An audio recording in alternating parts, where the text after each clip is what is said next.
Dahil ani na kita Manila, nakauli na kita di ka Mabatngon, meron kita napili na isa sa taga Pagkakupi, tatawagan natin niya.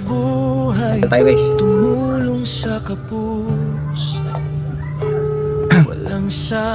Tawag kita guys. Ayun. Hello po ma'am. Hello? Hello ma'am. Kasi nag-comment ka sa sa aking upload. Ngayon nakauwi na ako, dito na ako sa Maynila. Si Jess Vlog po ito. So ma'am, tanong ko lang. Pakianal ako tagpirang kilong bukas dida.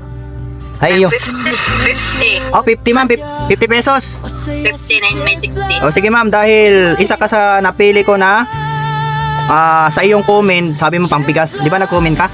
Opo, at saka ulam. Okay ma'am, dahil tag 50 ang kilo din ang bugas, tapos na ikaw yung napili ko at ikaw yung sumagot sa tawag ko kahit nandito ako sa Maynila, bibigyan kita ng pambili ng bigas ma'am na 4 na kilo, 200 pesos lang ma'am. Wala kayo sa shoutout ma'am? Shoutout po sa ano po ka mga kaibigan. Okay ma'am, sige ma'am. Pasensya ka lang ma'am sa kunting blessing ma'am nabigay ni Jess Vlog. Okay, thank you. Okay, sige po ma'am. Bye bye ma'am. God bless po, bye bye. Okay. Ako po yung mapili ko at matawagan ko at masagot mo, automatic yan. May